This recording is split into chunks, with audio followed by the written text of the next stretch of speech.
Selamat pagi para sahabat Dhamma dimanapun Anda berada. Semoga senantiasa selalu diberkahi kesehatan, kebahagiaan, dan kesejahteraan.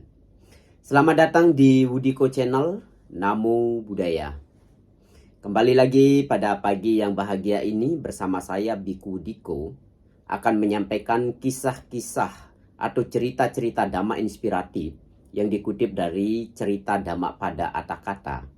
Nah, kali ini saya akan menceritakan Sair 24, ini bab 2, Apa Manawaga, yaitu tentang kewaspadaan, kisah Kumbak Gosaka, seorang bankir.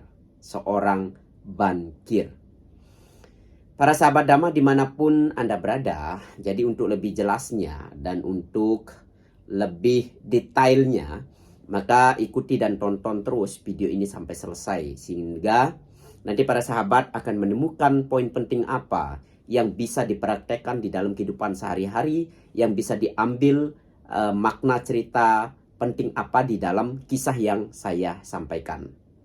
Jadi kita langsung ke inti ceritanya para sahabat Dhamma dimanapun Anda berada. Pada suatu ketika ada wabah penyakit menular yang menyerang kota Rajagaha. Di rumah bendahara kerajaan, para pelayan juga banyak yang meninggal karena wabah tersebut. Bendahara dan istrinya terkena wabah tersebut. Ya, bendahara dan istrinya ini juga terkena wabah menular tersebut. Nah, ketika mereka berdua merasa akan mendekati ajal, atau mendekati kematiannya, mereka memerintahkan anaknya bernama Kumba Gosaka untuk pergi meninggalkan mereka. Pergi dari rumah dan kembali lagi pada waktu yang lama agar tidak ketularan. Itu maksudnya dari kedua orang tua mereka, ya, dari kedua orang tua Kumba Gosaka tersebut. Mereka juga mengatakan kepada Kumba Gosaka bahwa mereka telah mengubur harta sebanyak 40 kor. Ya, nggak tahu itu hitungannya bagaimana, ya. Kumba Gosaka pergi meninggalkan kota dan tinggal di hutan selama 12 tahun. Dan kemudian kembali ke kota asalnya.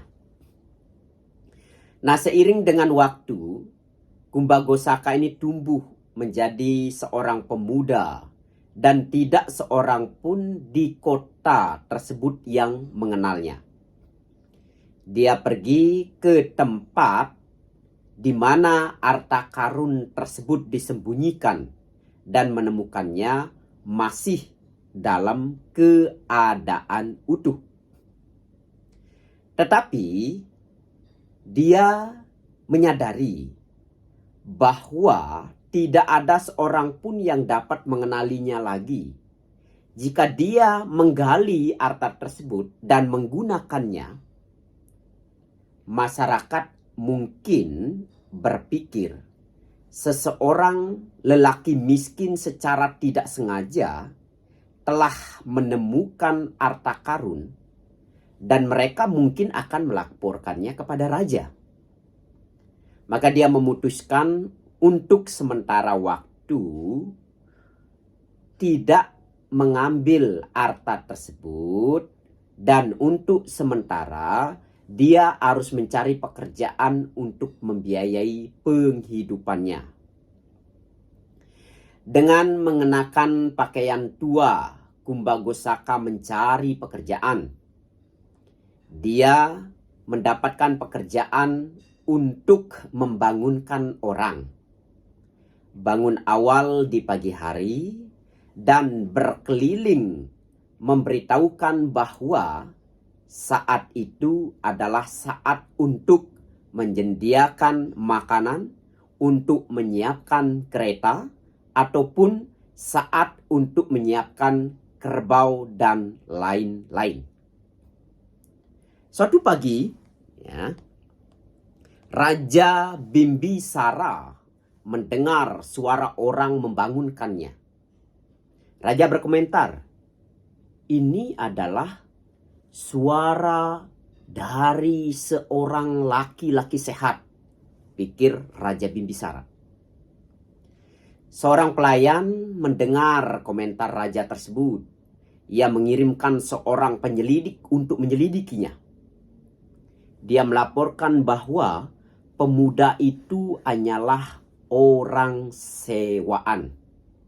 Pemuda itu hanyalah orang sewaan. Nah, menanggapi laporan ini, raja kembali berkomentar, sama selama 2 hari berturut-turut. Sekali lagi, pelayan raja menyuruh orang lain menyelidikinya, dan hasilnya tetap sama. Pelayan berpikir bahwa ini adalah hal yang aneh. Maka dia meminta pada raja agar memberikan izin kepadanya untuk pergi dan menyelidikinya. Nah, pelayan raja ini dia meminta izin kepada raja untuk pergi sendiri untuk menyelidiki kejadian ini, karena dia merasa heran juga, ya, berkenaan dengan apa yang disampaikan raja ini. Nah, dengan menyamar sebagai orang desa, pelayan dan putrinya pergi ke tempat tinggal para buruh. Mereka mengatakan bahwa mereka adalah pengelana dan membutuhkan tempat untuk bermalam. Mereka mendapat tempat bermalam di rumah Kumbagosaka untuk 1 malam. Mereka menginap untuk 1 malam. Tetapi mereka merencanakan memperpanjang tinggal di rumah Kumbagosaka. Selama periode tersebut 2 kali raja telah mengumumkan bahwa akan diadakan suatu upacara di tempat tinggal para buruh. Dan setiap kepala rumah tangga harus memberikan sumbangan. Kumbagosaka tidak mempunyai uang untuk menyumbang. Maka ia berusaha untuk mendapatkan beberapa koin atau hak panak dari harta karun yang disimpan orang tuanya. Ketika melihat Kumbagosaka membawa koin-koin tersebut, pelayan raja berusaha agar Kumbagosaka ini mau menukarkan koin-koin itu, ya, kepadanya. Dia berharap Kumbagosaka mau menukarkan koin-koin tersebut kepadanya. Usahanya berhasil dan pelayan itu mengirimkan koin-koin itu kepada raja. Setelah beberapa waktu, pelayan tersebut mengirimkan pesan kepada raja untuk mengirim orang dan memanggil Kumbagosaka ke pengadilan. Kumbagosaka merasa tidak senang dengan terpaksa pergi bersama orang-orang tersebut. Pelayan dan putrinya juga pergi ke istana. Di istana, raja menyuruh Kumbagosaka untuk menceritakan kejadian sebenarnya dan menjamin keselamatannya. Kumbagosaka kemudian mengakui bahwa kahapana atau harta karun tersebut atau koin-koin emas tersebut adalah miliknya, dan juga mengakui bahwa ia adalah putra seorang bendahara di Rajagaha yang meninggal karena wabah 12 tahun yang lalu.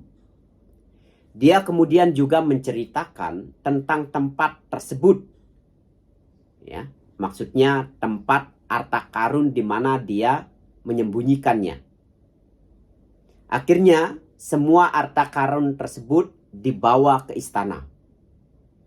Raja mengangkatnya menjadi seorang bendahara dan memberikan putrinya untuk dijadikan istri. Wah, enak sekali ini nasibnya si Kumbagosaka ini, ya.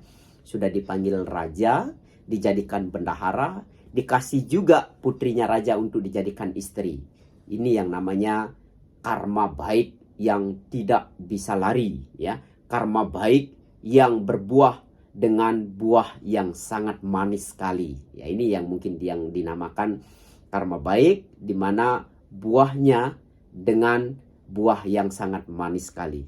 Nah, setelah itu raja membawa Kumbhagosaka mengunjungi Sang Buddha di wihara Weluwana dan mengatakan kepada beliau bagaimana pemuda tersebut memperoleh kekayaan dengan mengumpulkan hasil pekerjaannya sebagai buruh dan bagaimana dia diangkat menjadi seorang bendahara. Mengakhiri pertemuan itu, Sang Buddha membabarkan syair 24 seperti berikut ini. Orang yang penuh semangat, selalu sadar, murni dalam perbuatan, memiliki pengendalian diri, hidup sesuai dengan dhamma, dan selalu waspada, maka kebahagiaan akan bertambah. Jadi para sahabat Dhamma dimanapun Anda berada, poin penting di dalam kisah ini yaitu memberikan gambaran kepada kita bagaimana Kumbhagosaka ini begitu semangat, waspada, selalu sadar, dan memiliki perbuatan murni.